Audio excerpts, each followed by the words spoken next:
O absoluto é mente. Esta é a definição suprema do absoluto. Hegel.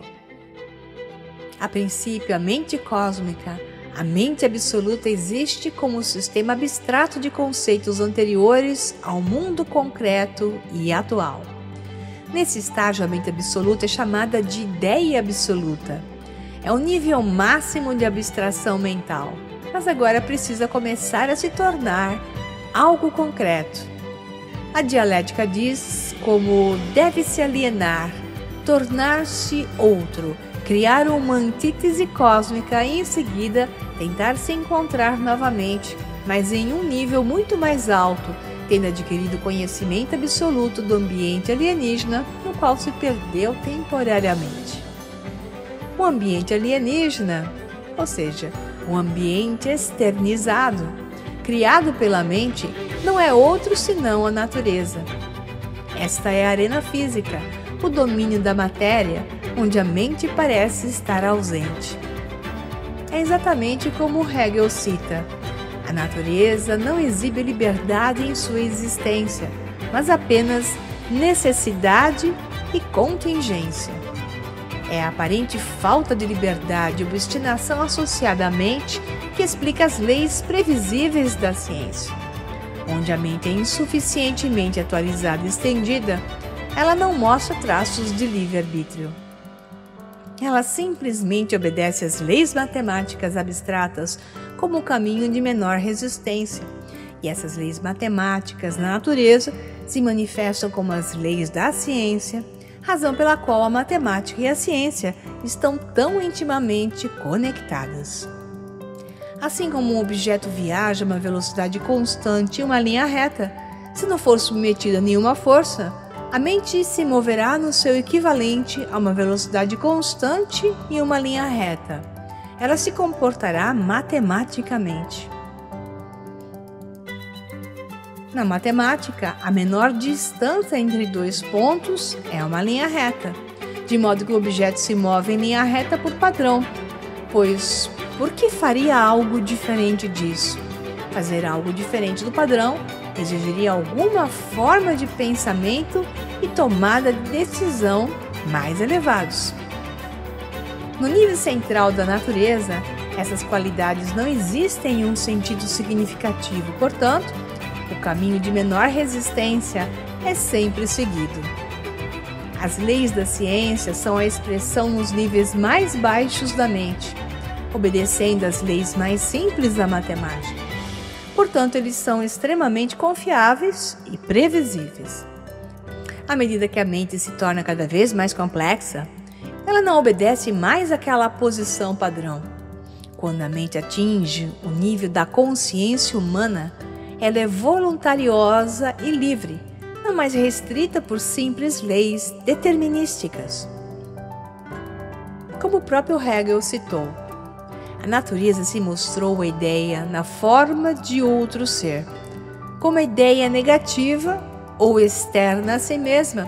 A natureza não é apenas relativamente externa em relação a essa ideia, mas a externalidade constitui a forma em que existe como natureza. Como uma mônada, uma unidade de pensamento sem dimensão ou mente básica, se torna o que a ciência reconheceria como uma partícula física. Imagine colocar a ponta de um lápis e um pedaço de papel em branco. O ponto é a mônada sem dimensão. Agora, se você quiser mover o lápis em qualquer direção, criará algo com dimensões. Você pode desenhar uma espiral, uma linha reta, um quadrado, um círculo, o que quiser. Assim é com uma mônada. Se ela permite que seu estoque de energia mental escape da existência sem dimensão de alguma maneira, cria uma existência dimensional. Energia que existe no espaço e no tempo e de qual as partículas físicas podem ser produzidas.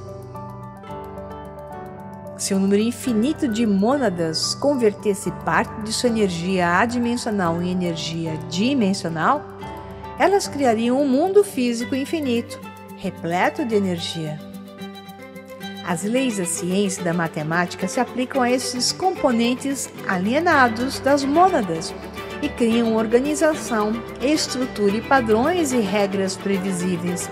Assim, temos o tipo mais precoce de universo dimensional de energia, espaço e tempo, um ambiente alienígena comparado ao domínio mental adimensional, sem espaço e atemporal, de um R igual a 0. Se a mente tivesse apenas ela mesma para contemplar, nunca poderia escapar da abstração. Nunca poderia se tornar real e concreta em nenhum sentido significativo. Esses dois domínios, R igual a 0, que é o domínio da mente, e R maior que 0, que é o da mente alienada do mundo externo criado, são a essência da existência. A liberdade é possível apenas porque o domínio R igual a 0, que é o da mente, é de caráter muito diferente do domínio físico, que é o R maior que 0, que é o domínio estendido de um universo externizado. A liberdade é a expressão de uma mente de alto funcionamento na natureza. Sem mente complexa, a liberdade é impossível. De alguma forma, a ideia absoluta deve entender esse ambiente físico alienígena que criou, mas ainda não o entende. Faz isso através da dialética. Na verdade, esse é um sistema de feedback dinâmico que fornece informações do domínio estendido para o mundo externo, R maior que 0, para o domínio R igual a 0, que é o domínio da mente, e vice-versa, em um loop estranho que fica cada vez mais apertado até que o R igual a 0 tenha conhecimento e controle completos do domínio estendido, R maior que 0, até que a mente entenda que a matéria também é a mente.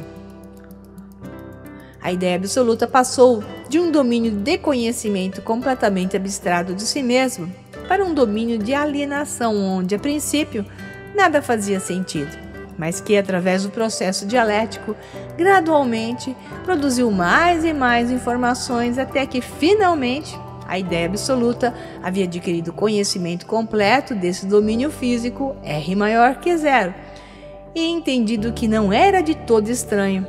Era apenas uma expressão diferente de si mesma, da qual era capaz de obter conhecimento concreto e não abstrato. Nesse estágio, ele agora possui total conhecimento abstrato do universo, além de total conhecimento concreto. Alcançou o estado de conhecimento absoluto. Hegel disse que o conhecimento absoluto é a mente que se conhece na forma da mente. Chegou à verdade absoluta do universo, e a ideia absoluta agora é chamada apropriadamente de mente absoluta, na qual a ideia absoluta reside.